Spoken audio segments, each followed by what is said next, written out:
Hello everyone, and you all are welcome to my YouTube channels. So today we are going to start a new chapter, that is work, energy and power. So our first topic is work. Work. Can you tell me what is a work? What is work? If we talk about the work, then what is the definition of work in science?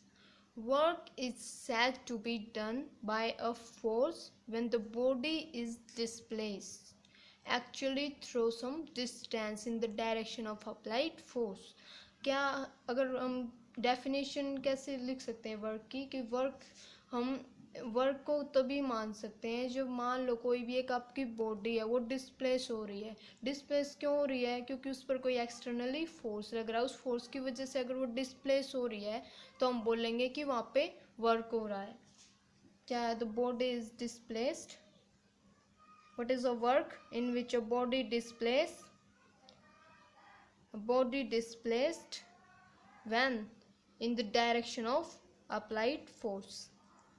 In the direction of applied force. Of applied force.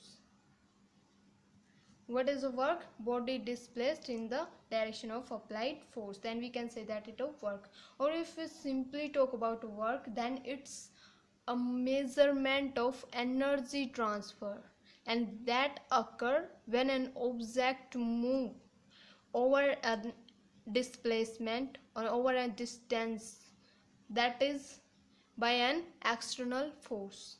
So that is work.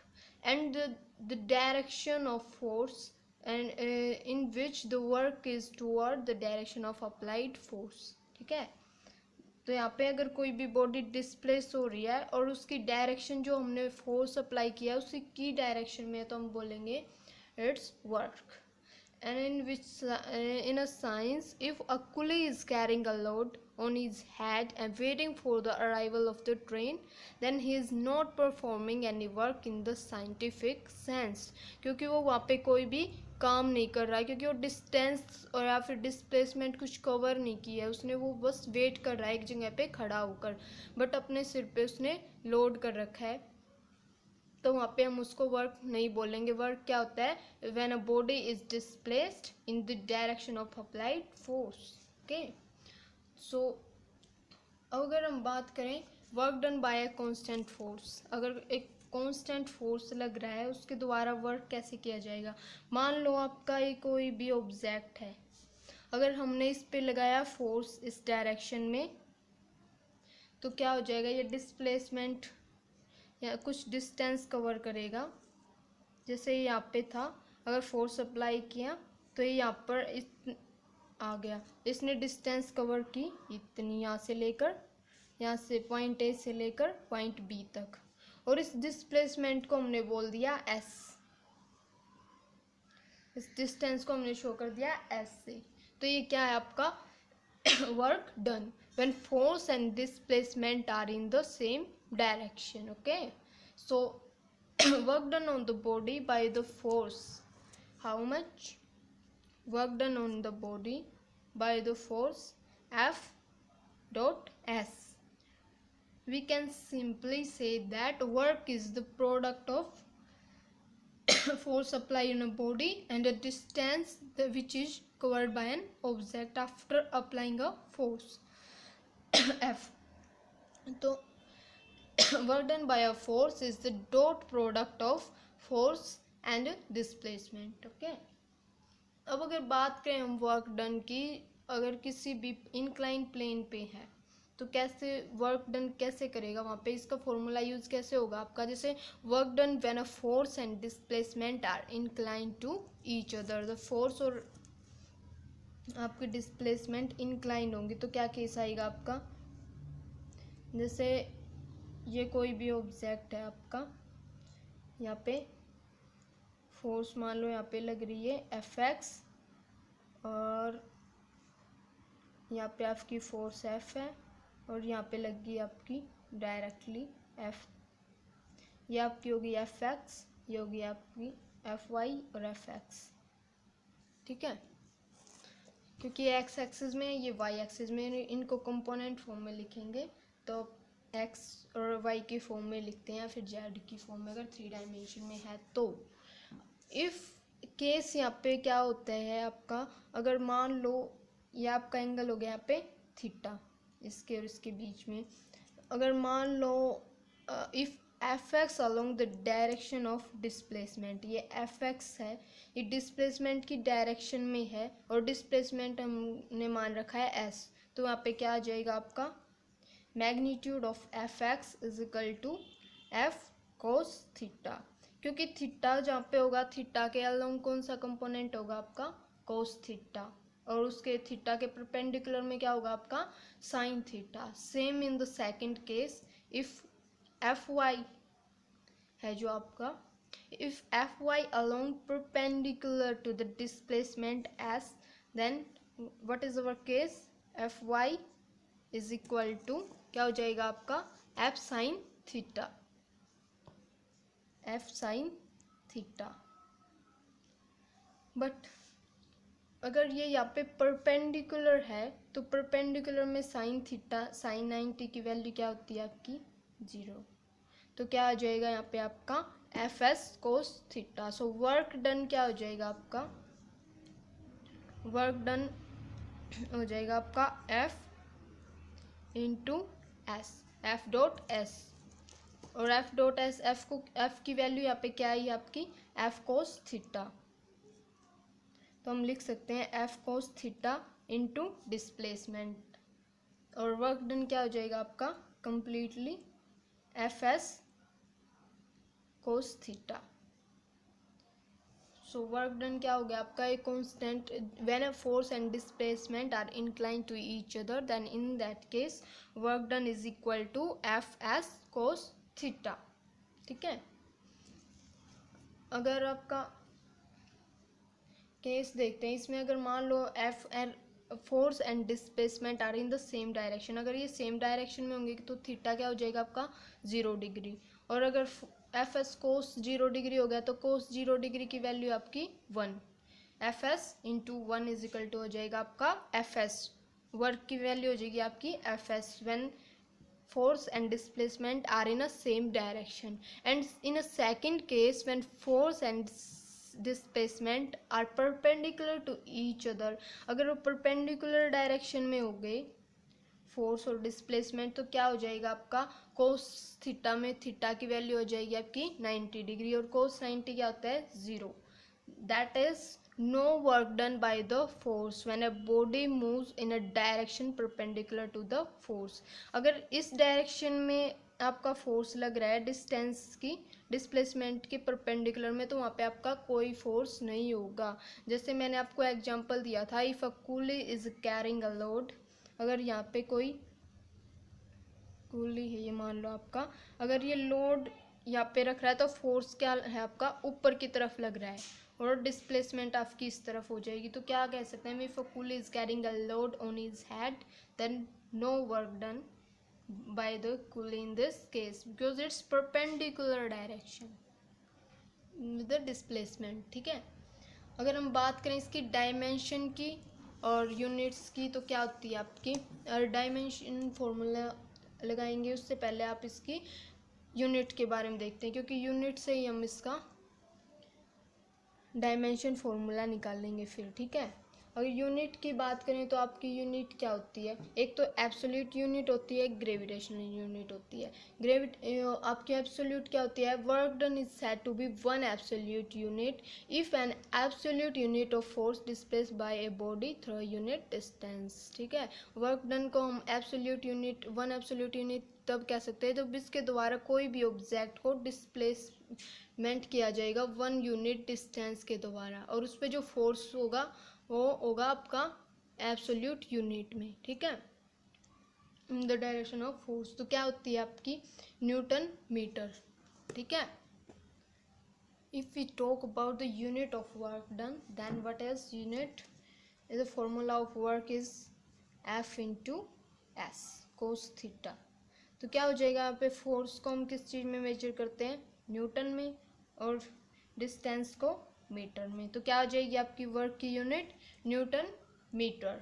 ठीक है, अगर बात करें dimension formula की, तो dimension formula क्या हो जाएगा आपका, dimension formula of work is equal to, यहाँ पे एम हो जाएगा आपका, एम सेम रहेगा ऐसे ही, एल क्या हो जाएगा आपका स्क्वायर में, क्योंकि डिस्टेंस है जो आपकी मीटर में कन्वर्ट हो रही है, और जो फोर्स है, फोर्स का क्या आया था आपका dimension formula, L T, force का था M L T minus two, और डिस्टेंस का हो जाएगा आपका एल, और अगर इसको हम कंबाइन करेंगे दोनों को तो क्या आ जाएगा अपना M L two T minus two. ठीक है, this is the dimension formula of work, and dimension formula always write in a bracket. ठीक है, और ग्रेविटेशनल यूनिट की बात करें तो क्या हो जाएगी आपकी केजी पर मीटर। ठीक है, क्योंकि वहाँ पे फोर्स को केजी में हम मेज़र करेंगे। ठीक है, अब आती है जैसे nature of work done in different situation, work done अलग अलग सिचुएशन में कैसा होगा, उसका नेचर कैसा होगा। जैसे फर्स्ट केस देखते हैं हम, मान लो अगर आपका पॉजिटिव वर्क हो रहा है, और ये सिचुएशन कब आएगी, आपका पॉजिटिव वर्क कब होगा, if a force acting on a body has a component in the direction of the displacement, अगर फोर्स लग रहा है किसी भी बॉडी पे और उसकी डायरेक्शन है जो डिस्प्लेसमेंट की डायरेक्शन में ही लग रहा है, then the work done by the force is positive. और यहाँ पे अगर थीटा की बात करें तो थीटा की वैल्यू अगर मान लो आपकी 0 से लेकर 90 के बीच में है तो क्या हो जाएगा आपका वर्क पॉजिटिव। ठीक है, अगर मान लो ये कोई भी आपका ऑब्जेक्ट है, ये हो जाएगी आपकी डायरेक्शन एफ कोस थीटा, और ये एंगल हो जाएगा आपका जैसे थीटा, तो क्या हो जाएगा आपका यहाँ पे, ये आपकी डिस्प्लेसमेंट की डायरेक्शन है इस तरफ,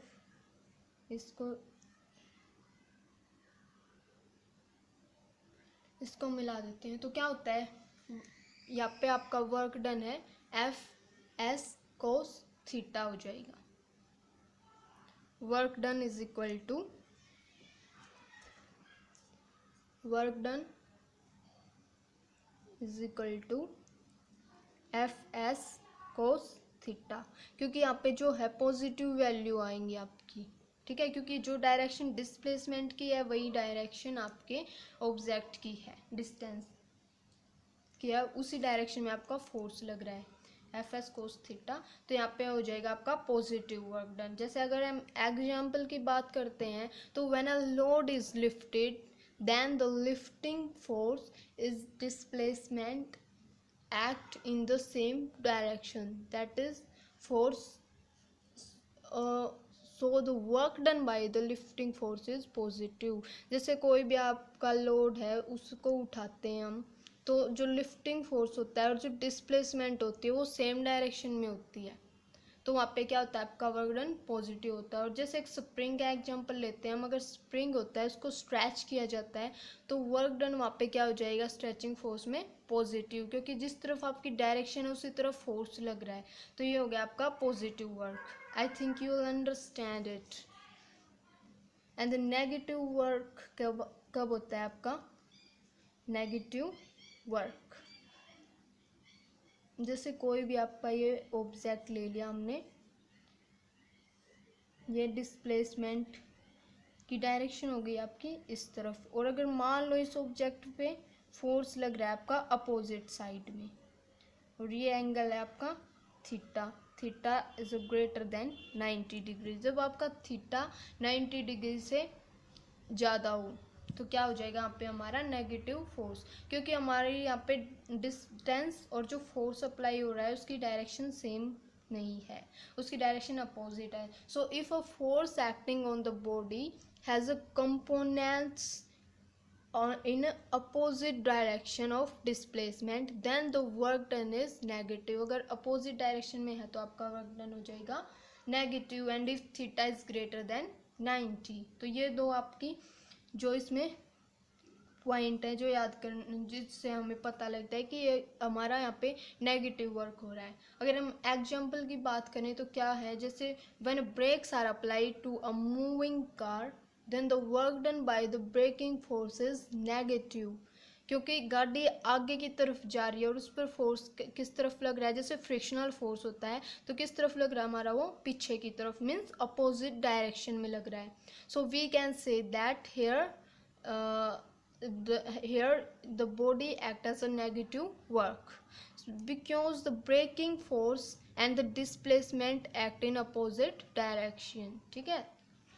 और अगर हम एक एग्जांपल और लें नेगेटिव वर्क का तो क्या हो जाएगा, जैसे when a body is dragged along a rough surface then the work done by the frictional force is negative. This is because the frictional force in a direction opposite to that of the displacement. ठीक है, क्योंकि friction force जो हम force लगा रहे हैं उसके opposite में होता है तो वहाँ पे क्या होता है हमारा नेगेटिव वर्क. और पॉजिटिव वर्क कब होता है आपका, पॉजिटिव वर्क होता है जब आपकी डायरेक्शन और फोर्स दोनों सेम हो, और नेगेटिव तब आपकी दोनों डायरेक्शन और फोर्स एक दूसरे के अपोजिट हो. अब बात आती है थर्ड केस की, that is zero work. Zero work कब होता है हमारा, work done by force is zero if the body get displaced in the direction perpendicular to the direction of the applied force. जैसे बताया था मैंने, आपकी कोई भी ये यहाँ पे कोई भी आपका ऑब्जेक्ट मान लो, अगर इस पे ये डिस्प्लेसमेंट है, अगर फोर्स आपका लग रहा है ऊपर की तरफ, यहाँ पे आपका फोर्स अप्लाई हो रहा है और ये आपकी डिस्प्लेसमेंट हो गई थीटा, अगर 90 हो गया आपका तो यहाँ पे क्या होगा, आपका वर्क डन जीरो होगा. कैसे, जैसे वर्क डन क्या है आपका एफ एस कोस थीटा, और अगर थीटा की वैल्यू 90 रखेंगे तो क्या हो जाएगी zero, F S into zero, तो क्या हो गया आपका total work done is zero. अगर हम एग्जाम्पल की बात करें तो when consider a body sliding over a horizontal surface. अब अगर कोई भी बॉडी है आपकी एक हॉरिजॉन्टल सरफेस पे है, ठीक है, स्लाइड कर रही है ये, तो क्या हो जाएगा आपका नॉर्मल, यहाँ पे आपका नॉर्मल रिएक्शन इस तरफ हो जाएगा, और जो इसका बॉडी का mass and mass due to gravity है ये नीचे की तरफ हो जाएगा, और डिस्प्लेसमेंट होगी आपकी इस तरफ, और फोर्स लग रहा है इस पर नीचे की तरफ, तो क्या हो जाएगा ये परपेंडिकुलर डायरेक्शन में. तो यहाँ पे we can say that the work done by the body is zero. ठीक है, this is because both the force of gravity and the reaction means normal reaction act normally to the displacement. ठीक है, क्योंकि displacement की direction आपकी ये है और फोर्स और नॉर्मल की आपकी परपेंडिकुलर है, तो यहाँ पे इस केस में हम कह सकते हैं यहाँ पे हमारा जीरो वर्क है. ठीक है, तो ये आपका हो गया टॉपिक कंप्लीट. अब आता है work done by a variable force. Variable force क्या होते हैं आपके, work done by variable force. Variable force means आपके थोड़े से टाइम के लिए जो फोर्स लगते हैं अलग अलग पार्ट में, तो उनको सोल्व आउट करते हैं. Means a variable force, let's assume that a variable force F act on a body along the fixed direction, we can say that in a x-axis. So let's diagram we make diagram of it. Then अगर मान लो कोई भी object है आपका, उसमें variable हो गए आपके से,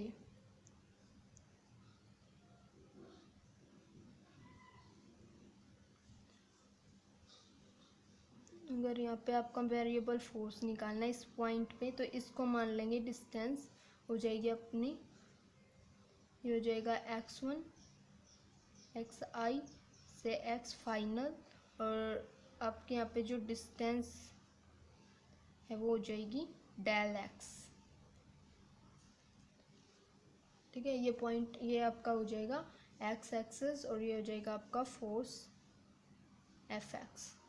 तो क्या होता है यहाँ पे वेरिएबल फोर्स को क्या मानते हैं, यहाँ पे एक्स आई क्या है आपका इनिशियल पोजीशन और एक्स एफ क्या आपकी फाइनल पोजीशन. ठीक है, under a force F x.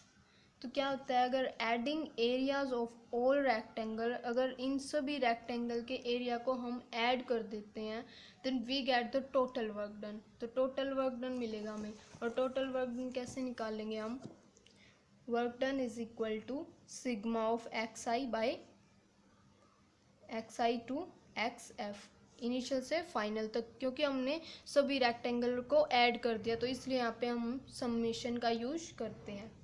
F x into del x, del x क्या है हमारे यहाँ पे distance, f into s, d s is a formula of work done. If the displacement are much small then the number of term in the sum increase without limit. अगर ये जो displacement है वो बहुत ही ज़्यादा छोटी है आपकी edge compare to the number of terms in the sum increase without limit, but the sum approaches to definite value equal to the area under the curve। जो आपका एरिया है उसके इक्वल में आ जाएगी उसकी वैल्यू। तो अगर यहाँ पे निकालेंगे तो लिमिट लगानी पड़ेगी हमें। लिमिट क्या है आपकी, क्योंकि डिस्टेंस डेल एक्स है, डेल एक्स से 0 तक, क्योंकि इसकी वहाँ पे जो डिस्प्लेसमेंट है वो बहुत ही ज़्यादा छोटी है, स्मॉल है, तो 0 तक भी होती है, ले सकते हैं हम। तो आपकी डिस्प्लेसमेंट होगी इनिशियल से फाइनल तक F x into del x, F x into del x. So अगर हम सोल्व आउट करेंगे इसको as an integral, then x I to F x F final तक F x into d x, क्योंकि integral form में del को हमने D के कोफिशिएंट के लिए यूज़ कर लिया। ठीक है, अगर हम करें इसकी लिमिट को इनिशियल से लेकर फाइनल तक, इसको सोल्व आउट करेंगे। अब x initial to final f dot d x, तो क्या आ जाएगी आपकी इनिशियल से लेकर फाइनल तक, इनिशियल से लेकर फाइनल तक आपकी लिमिट लग गई है, इंटू f क्या हो जाएगा आपका f कोस थीटा, f कोस थीटा इंटू डी एक्स आपका एज इट इज ऐसे ही रहेगा। तो एरिया की अगर बात करें हम पी क्यू आर एस, जो हमने एरिया यहाँ पे ये पूरा एरिया सम अप कर लिया था, इस एरिया को मान लिया हमने पी क्यू आर और एस। ठीक है, अगर इस पूरे एरिया को लेंगे तो क्या हो जाएगा आपका वर्क ऑफ एक्स इनिशियल से लेकर आपका फाइनल तक, इनिशियल से लेकर फाइनल तक आ जाएगा area under the force displacement curve. जो भी आपका एरिया है under the force curve, force displacement curve,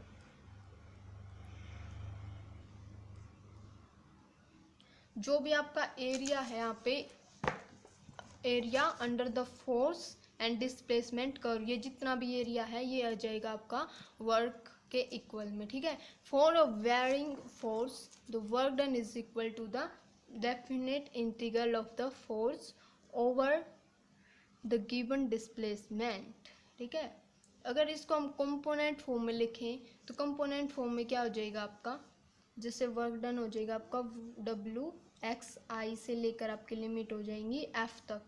ठीक है, अगर कंपोनेंट फॉर्म में F x into d x, क्योंकि एफ इंटू डी एक्स आया था आपका वर्क डन, अगर कंपोनेंट की फॉर्म में लिखेंगे तो एक्स आई इनिशियल से लेकर फाइनल तक क्या हो जाएगा अब आपका f y d y plus initial से लेकर फाइनल तक एफ जेड डी जेड। ठीक है, where fx, fy and fz are the rectangular components of a force in x, y and z direction respectively। अगर यहाँ पे एक नोट करें हम बात तो क्या है, when a body is in equilibrium, अगर कोई भी बॉडी है वहाँ पे अगर वर्क के टाइम पे अगर वो इक्विलिब्रियम में है either static और dynamic, then the resultant force is 0, तो वहाँ पे आपका वर्क डन क्या हो जाएगा 0 when a body in a equilibrium. ठीक है, अब आता है आपका ये हो गया आपका work done by variable forces. जो आपके वेरिएबल फोर्स थे अलग अलग टाइम पे अलग अलग जो फोर्स था उसको आप हमने एंड में सम अप कर लिया और पूरा निकाल दिया, पूरे एरिया का कंबाइंड, ठीक है। तो कंबाइन क्या आ जाएगा आपका, x d y f y d y f z d z in a component form. अगर बात करें हम कंजर्वेटिव फोर्स की, तो कंजर्वेटिव फोर्स क्या होते हैं? कंजर्वेटिव फोर्स वो होते हैं जो आपके इनिशियल पॉइंट से लेकर फाइनल पॉइंट तक जो भी फोर्स लगता है, तो वहाँ पे जो वर्क होता है उसको हम बोलते हैं कंजर्वेटिव फोर्स, ठीक है।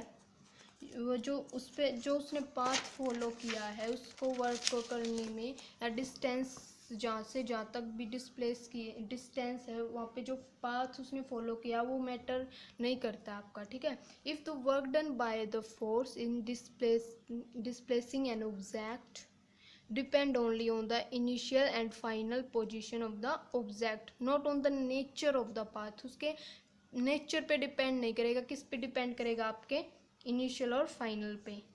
अगर मान लो कोई भी ऑब्जेक्ट है, यहाँ से ए से लेकर बी तक अगर उसने डिस्टेंस कवर की है, एक आपने डिस्टेंस जैसे ऐसे कवर की, आपने ऐसे की, तो क्या हो जाएगा, कंजर्वेटिव फोर्स में आपका जैसे ए पॉइंट से लेकर बी तक जो आपने फोर्स डिस्टेंस यहाँ पे डिस्प्लेसमेंट है ए से लेकर बी तक, वो आती है आपकी कंजर्वेटिव फोर्स में। Conservative force that is depend on only initial and final position and not on the nature of the path। जैसे ए से लेकर बी तक यहाँ से, या फिर ए से बी तक इस पोजीशन में, ये आपकी मैटर नहीं करेंगी, क्योंकि यहाँ पे कंजर्वेटिव फॉर्म में सिर्फ इनिशियल और फाइनल पोजीशन ही देखी जाती है आपकी, ठीक है। अगर हम बात करें इसकी, अगर वर्क डन की क्या होता है, तो वर्क डन बाय और against a force is said to be conservative if the work done by the force is moving in a moving a particle along a close path then the net work done is zero. क्या बोल रखा है इसमें, जैसे आपका कोई भी work done किया है, वर्क हुआ है किसी भी फोर्स के द्वारा, और वो फोर्स लग रहा है एक ऑब्जेक्ट पे, वो कर रहा है अगर move in a round trip या फिर क्लोज पाथ में, तो जो यहाँ पे नेट वर्क डन होगा आपका वो होगा जीरो।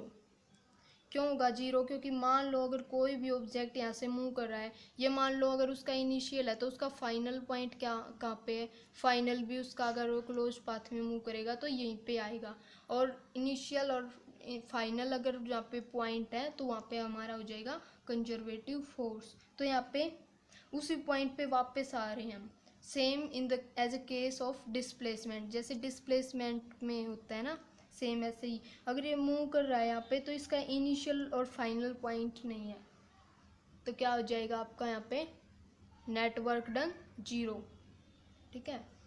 और अगर ये था आपका conservative force that is only depend on initial and final position, जो पाथ है उसका उस पर डिपेंड नहीं करेगा। अगर हम बात करें नॉन कंजर्वेटिव फोर्स की, तो नॉन कंजर्वेटिव फोर्स क्या होता है, if work done by a force in displacing an object from one position to another then it's depend upon the path between the two positions, such a force is known as non conservative force। क्या होता है non conservative force? वो जो उस पे object के द्वारा जो पाथ कवर किया गया उस पर डिपेंड करते हैं। जैसे ये हो गया आपका पॉइंट बी, सेम एग्जांपल ले लेते हैं, ये आपका हो गया फर्स्ट, ये आपका सेकंड, और ये अगर आपका थर्ड लिखते हैं अगर इस पाथ को, तो क्या हो जाएगा नॉन कंजर्वेटिव में आपका फर्स्ट ये भी आपका माना जाएगा और सेकंड ये पोजीशन भी मानी जाएगी आपकी नॉन कंजर्वेटिव, और जो थर्ड नंबर की ये भी आपकी पोजीशन मानी जाएगी नॉन कंजर्वेटिव फोर्स एज। तो यहाँ पे क्या होता है आपका, यहाँ पे हमारा W1 W2 एंड W3 जो तीनों फोर्स हैं वो डिनोट करेंगे किस चीज़ को, नेट वर्क डन को। If the W1, W2 and W3 denote the net work done in moving a body from A to B along three different paths 1, 2 and 3 respectively, then if the force is non-conservative, अगर force आपका non-conservative तो क्या हो जाएगा work done W1 is not equal to W2 और W2 है वो not equal to W3, क्योंकि यहाँ पे distance अलग अलग है। आपके पाथ अलग अलग हैं, इसी वजह से आपका जो वर्क डन है वो इक्वल नहीं होंगे एक दूसरे के, ठीक है। तो नेट वर्क डन यहाँ पे क्या हो जाएगा, क्लोज पाथ में 0 नहीं होगा आपका नेट वर्क डन, क्योंकि ये इनिशियल और फाइनल पोजीशन पे डिपेंड नहीं करता, ये जो पाथ हमने फॉलो किया है उस पर डिपेंड करता है। जैसे हमारा डिस्टेंस था, डिस्टेंस हमारी पाथ पे डिपेंड होती है, ठीक है। तो नेट वर्क डन हो जाएगा जो क्लोज पाथ में, वो हमारा 0 नहीं होगा, क्योंकि वहाँ पे जो पाथ है उस पे फॉलो करते हैं। उस जो ये पाथ है, क्योंकि इसने यहाँ से लेकर यहाँ तक कुछ डिस्टेंस तो कवर की है ना, तो उस डिस्टेंस को हम वर्क डन मानते हैं, तो यहाँ पे हमारा वर्क डन 0 नहीं होगा। And the common example of non conservative force वाले अगर एग्जाम्पल की बात करें तो क्या होते हैं, जैसे फोर्स ऑफ फ्रिक्शन हो गया, ठीक है। विस्कस फोर्स हो गया आपके, जैसे फ्लूइड में विस्कस फोर्स लगता है, और आपकी टेंशन हो गई, ठीक है। वो क्या है, आपके नॉन कंजर्वेटिव फोर्स हैं, क्योंकि उस पर इनिशियल से लेकर फाइनल पॉइंट का कोई भी चक्कर नहीं है इसमें। और अगर कंजर्वेटिव की बात करें तो जैसे हो गया आपका ग्रेविटेशनल फोर्स, ग्रेविटेशनल फोर्स अर्थ और कोई भी ऑब्जेक्ट के बीच में लगता है, तो वहाँ पे क्या आ जाता है आपका इनिशियल और फाइनल पॉइंट, ठीक है। तो ये हो गया आपका conservative force, non conservative force. Non conservative क्या होता है, आपका पाथ पे डिपेंड करेगा, और कंजर्वेटिव फोर्स आपका इनिशियल और फाइनल पोजीशन पे डिपेंड करेगा, ठीक है। So I think it's enough for today and thanks for watching my video.